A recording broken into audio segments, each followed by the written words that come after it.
भारत माता की जय के साथ चंद्रशेखर आजाद जिंदाबाद के नारे दिल्ली लखनऊ के लिए सीधा लाभ। जिन्हें लोग बच्चा समझ रहे थे, उन्होंने स्वतंत्रता दिवस पर दिखा दिया असली दम। हैरान है बड़े बड़े सूरमा, न जाति का जाल न धर्म का चश्मा। सीधा हक की बात पर चंद्रशेखर आजाद को माना अपना नायक। स्कूल के बच्चों ने बजा दिया चुनावी बिगुल। नगीना में विरोधियों का सियासी बीपी हाई। बड़े बड़े ब्रांड्स और पीआर एजेंसियां फेल। चंद्रशेखर के जमीनी तेवर ने जीता बच्चों का दिल। जरा इन चेहरों को गौर से देखिए। इनमें से कई ऐसे हैं जो शायद अगले 1 या 2 साल में देश के लोकतंत्र का सबसे बड़ा अधिकार यानी वोट पाने वाले हैं। कुछ वो हैं जो अभी से देश की राजनीति और समाज को बहुत गहराई से देख रहे हैं। जब इन स्कूली छात्रों के कंठ से भारत माता की जय के साथ नगीना के सांसद चंद्रशेखर आजाद जिंदाबाद के नारे लगे तो कई सियासी पंडितों के कान खड़े हो गए।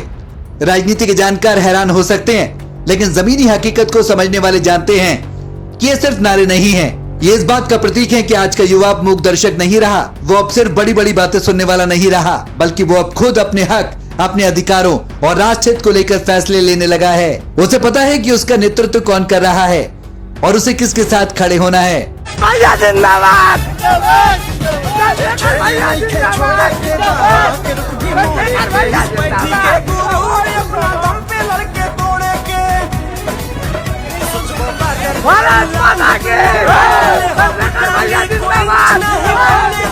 स्कूली छात्रों के हाथों में तिरंगा था, हवा में भारत माता की जय की गूंज थी।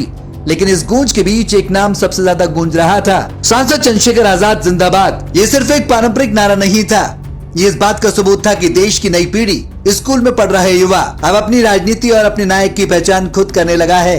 वो नायक जिसने बहुत कम समय में देश के युवाओं के दिलों में अपनी एक अलग जगह बनाई है। राजनीति के गलियारों में अक्सर युवाओं को वोट बैंक की तरह देखा जाता है, लेकिन नगीना में जो दिखा वो एक नई चेतना थी। चंद्रशेखर आजाद का जमीन से उठकर संसद तक का सफर, उनका संघर्ष और युवाओं के रोजगार, शिक्षा और अधिकारों पर बेबाकी से बोलना, ये वो बातें हैं जो आज के इंटरनेट और सोशल मीडिया के दौर के बच्चों को सीधे कनेक्ट करती हैं। युवाओं को चंद्रशेखर आजाद में एक ऐसा नेता दिखता है जो सिर्फ एयर कंडीशन कमरों में बैठकर नीतियां नहीं बनाता, बल्कि लाठियां खाने और जेल जाने से भी पीछे नहीं हटता। यही वजह है कि स्वतंत्रता दिवस पर इन बच्चों का जोश सातवें आसमान पर था। याद करिए नगीना का वो लोकसभा चुनाव जब चंद्रशेखर आजाद के सामने देश की बड़ी बड़ी राजनीतिक पार्टियां खड़ी थीं। साधन सीमित थे, चुनौतियां बड़ी थी, लेकिन जीत चंद्रशेखर आजाद की हुई।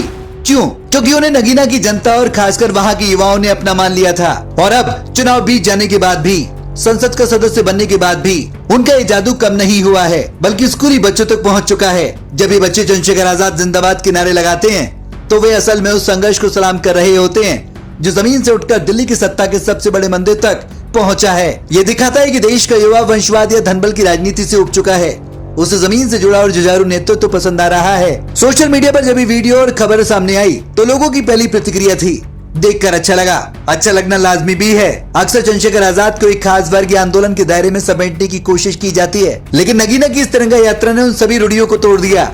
यहाँ राष्ट्र तो चंद्रशेखर आजाद का नाम एक साथ चल रहा था, भारत माता की जय के साथ उनका नाम गूंज रहा था। इसने साबित कर दिया कि चंद्रशेखर आजाद की स्वीकार्यता अब किसी एक दायरे में सीमित नहीं है। वे अब हर उस युवा की आवाज बन चुके हैं जो देश में बदलाव देखना चाहता है, जो समानता चाहता है और जो चाहता है कि उसकी बात संसद में पूरी ताकत के साथ रखी जाए। देश का युवा फैसले लेने लगा है। वो देख रहा है कि जब पेपर लीक होता है तो उसके हक में कौन खड़ा होता है। वो देख रहा है कि जब नौकरियों की बात आती है तो संसद में कौन दहाड़ता है। नगीना के स्कूली बच्चों का यह भरोसा चंद्रशेखर आजाद के लिए एक बहुत बड़ी ताकत तो है ही, लेकिन साथ एक बहुत बड़ी जिम्मेदारी भी है। इन बच्चों की आंखों में जो उम्मीदें हैं उन्हें पूरा करना, उनके भविष्य को सुरक्षित करना अब इस आजाद नेतृत्व की सबसे बड़ी परीक्षा होगी। राष्ट्र हित का असली मतलब यही है कि देश के सबसे आखिरी पायदान पर खड़े बच्चे को भी बेहतरीन शिक्षा और सम्मान मिले, और चंद्रशेखर आजाद इसी लड़ाई के प्रतीक बनकर उभरे हैं।